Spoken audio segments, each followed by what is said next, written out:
13h, 15h, Europe 1 Info. Europe 1 Info se poursuit à 13h45 sur Europe 1. C'est avec vous, Clélie Mathias, et vos deux chroniqueurs, Raphaël Steinville et Elliot Maman. On va parler bien sûr des dernières déclarations de Donald Trump et de la guerre en Iran, mais avant cela, bien sûr, les bénéfices en hausse en ce début d'année pour Total Energy. Total Energy qui est accusé de profiter de la guerre.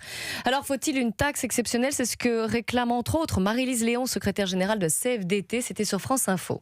Nous sommes dans une situation exceptionnelle, des profits exceptionnels, et je pense que du coup, il doit y avoir des réponses exceptionnelles.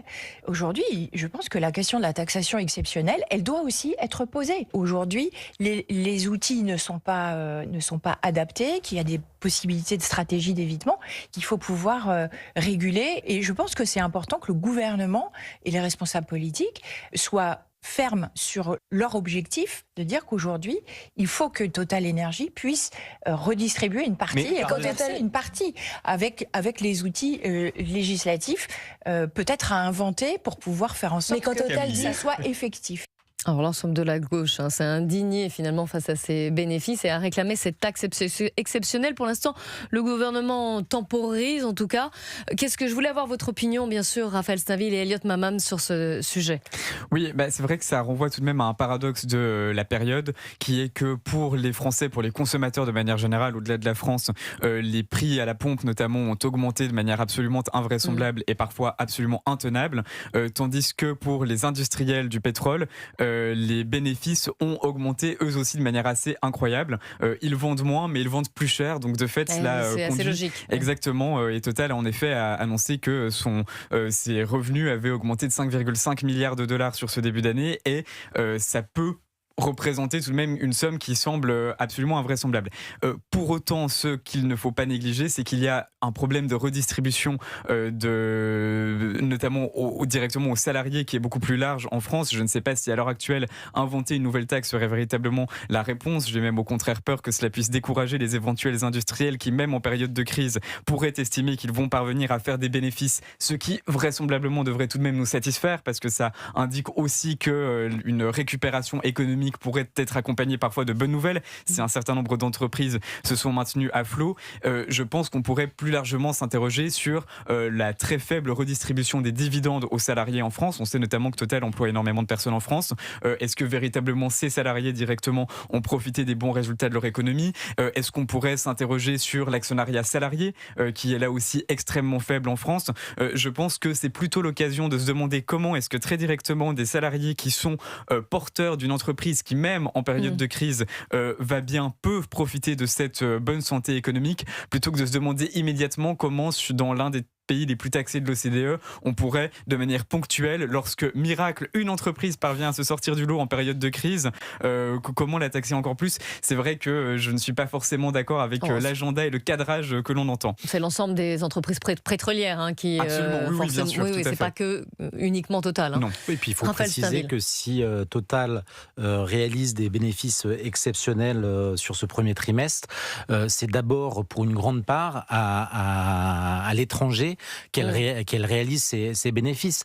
Et pour autant, avant même de s'attaquer à ces super bénéfices de Total, il faut quand même souligner que c'est une entreprise qui aujourd'hui réalise des efforts très larges pour soulager le portefeuille des Français, quand l'État, qui est lui le super profiteur de cette crise, n'a pas consenti un seul geste à l'égard de l'ensemble des Français. Alors là, vous parlez du plafonnement des prix à la pompe dans les stations Total Energy. C'est un sujet qui est lié, c'est-à-dire qu'on ne peut pas reprocher à Total de réaliser des super bénéfices, de ne rien faire, quand dans le même temps, l'État français, qui par le biais des taxes, et là je ne parle même pas du plafonnement du prix de l'essence, a vu ses bénéfices fiscaux augmenter en l'état.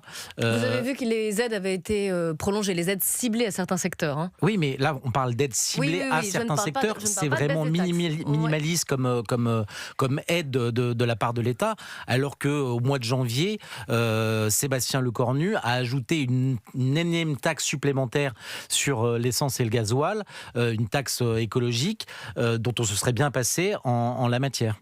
Elliot Maman. Oui, bien sûr. Pour autant, c'est vrai que l'État n'est pas non plus. Il profite de la crise de fait.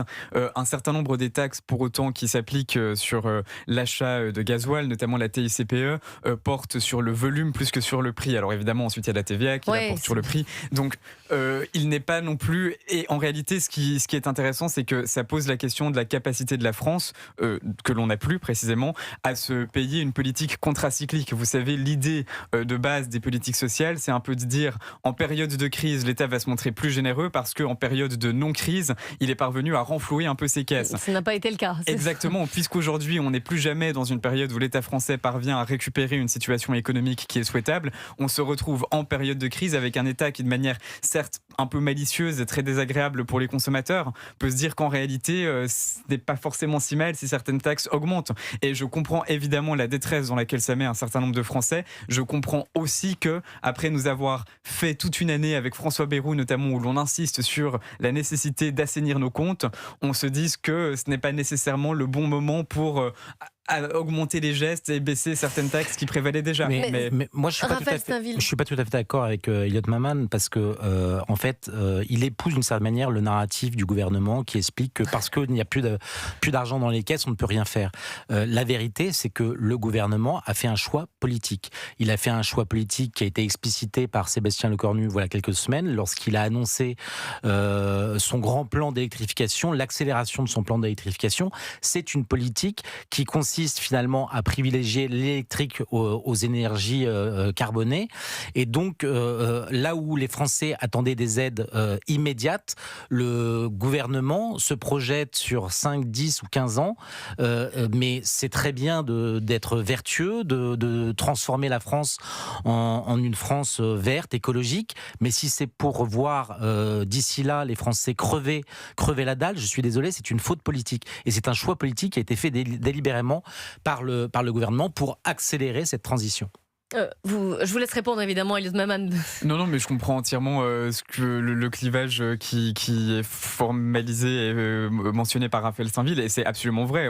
On a une difficulté par rapport à un certain nombre de Français qui ne parviennent pas à terminer le mois, leur expliquer qu'il faut aussi penser à la fin du monde. Évidemment, on l'a énormément entendu, mais c'est quelque chose de central. Pour autant, là, sur la question spécifique de l'augmentation des coûts à la pompe depuis le début de la guerre en Iran, je n'ai pas véritablement l'impression qu'il y ait un sujet, s'agissant des taxations de l'État, qui est aussi conjoncturel. Peut-être qu'on peut se poser la question plus générale. Les bénéfices opérés par l'État très précisément liés à l'augmentation des coûts à la pompe sont quand même plus limités qu'on ne le pense, précisément parce que la plupart des taxes hors la TVA et la TICPE sur la TVA dépendent du volume écoulé et pas du prix qui a été payé à la pompe.